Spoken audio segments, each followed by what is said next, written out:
All right, as we said on the show a few times, right, that big jobs report is on Friday. But here's the thing, a lot of things have changed over the last couple of years, right? Think about this. March of 2022, there were 12 million job openings. We found out today there's only 7.6 million. Remember the significant resignations? Everyone was resigning from the job, or the job flippers. How about people who went and got a job and then ghosted it like after a day or two? Well, now workers might have to come to the office, or even worse, use unfamiliar equipment. Take a look. Take a look. I'm only a month into this job, and it's already given me so much anxiety.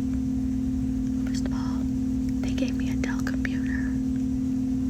I don't know how to work that. Second, people email outside of working hours. Excuse me. Oh dear. I'm sorry. Oh dear.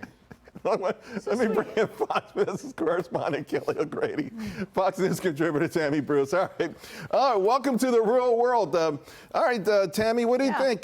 She's going to have a rough go of it. She's only been in the gig a little bit. I don't know if it was a Dell computer part or someone emailing her after hours. Like, how dare you? She's also oversharing. Now that's going on like public media, and that's her face. Does she not realize that we're all on the same planet? Yeah, she wants everyone to know. Because everyone that she's talking to, she's like, listen, come rescue me. What's going on here? Well, see, and that I think is part of the problem is this kind of conditioning about, it's all really about them individually, right? The narcissism kicks in. This expectation that something might change. You get a computer you don't know, or it's like, what do you do? But that's the point. That's the point of being in the workplace and in the world. You get surprised. It's the point of going to college. You meet people you normally never would have met, that there's things you're expected to learn and do that you didn't before. It's called growing up and being part of the human race. And this is, I think, part of the issue is that is new to many people, and they've got to snap out of it, and we've got to help them snap out of it by demanding they go to the office. Kelly, she was whispering. I know. Like, come help me. Someone get me out of this place. Oh, yeah. Honestly, I feel like if you don't respond after work hours, that's a knock on you, which I guess is a PSA for anyone that works for me eventually. No, but I mean, listen, I feel like my generation, the millennials, everyone was like, oh, you're awful because you want to find your passion. It feels like Gen Z doesn't want to work whether it's their passion or not, which is really bad for our economy. Yeah. Well, see, that's her first culture shock. She's going to have a whole lot of them. Let's stay on the topic of bad messaging, though, right? Because it wasn't long ago when Peloton was just the stock market darling. It went up every single day. You remember doing a thing, right? Well, then the stock crashed 90%, in part because it made one of the worst commercials many people say ever. Last week, it was up 35% in one day, right? So the stock started to move higher, and I'm thinking to myself, maybe something's going on. Do a little bit of research and find out their new marketing on Facebook, an ad that probably will do more harm than this infamous ad. Take a look at this.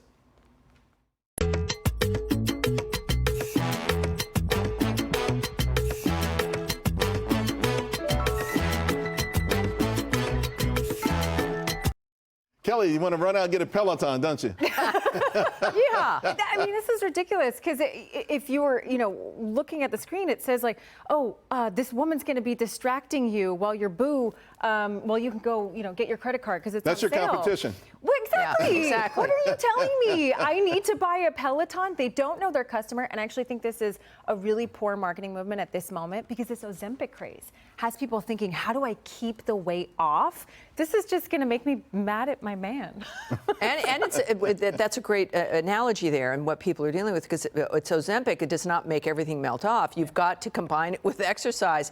But it was really the COVID surge for Peloton, right? Everybody's stuck at home. You can't go to the gym. You even I was using the stairwell in my building, but then everybody else started using it, going up and down, and so you couldn't use that. But this is, I think, a sign of the fact that people don't quite know what they're doing when they get hired, if they're young and they don't know how to do marketing or advertising. I mean, it's amazing that they had such poor marketing. And they at one point, the COVID was this best-selling thing, and they could have done much better, but they didn't. I want to switch gears a little bit because we know that a major issue for the campaign this year is going to be immigration. I saw this intriguing report about the fiscal impact of immigration, and what was intriguing is that English-speaking countries actually fare better than others when it comes to things like even crime. But that's even beginning to change, right? We start to look at some of these recent headlines, particularly here in New York. And, I think, Tammy, I think the English part is pretty intriguing, and in terms of where there's a net benefit to society, as opposed to these places like Belgium and France and the Netherlands and Sweden, which have allowed themselves to be completely taken over. But when we see headlines like we're seeing out of New York, also, it is something of a warning sign. It begins to shift. Now, you've got Europe, which is used to having the luxury of being able to be socialist because we prop them up, right? Whether it's NATO or other assistance, right? It's countries that tend to rely on tourism, et cetera. Here, we are still, a do-it-yourself kind of nation. We still have that gumption. We expect that from people, or at least we used to. The problem is with this kind of volume, and then you've got sanctuary cities and all of that. But some of those charts can be misleading when it comes to immigrants who are in jail, right? Right. In America, well, at least with sanctuary cities and with the United States, we can't correlate that with the issue of crime. Right. It's that you're just not being put in jail. You're not being arrested for it. So I don't think we can read those charts in that kind of a fashion.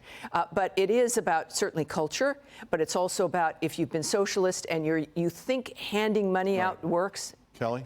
Well, I also think, it's a broad term, right? Immigrants, the chart wasn't just about illegal immigrants. No, People it's in general. That come here. It's about the, net though, right? If you have, these places like Belgium and places like that, there's an onus to come here and work, I think. And I think that's the big difference. And I think that we should never lose no matter what. Unfortunately, we're losing the last topic. Oh, man, I wanted to get that. You got to come back and talk about that one. It's a good one. Kelly, Tammy, thank you both very much.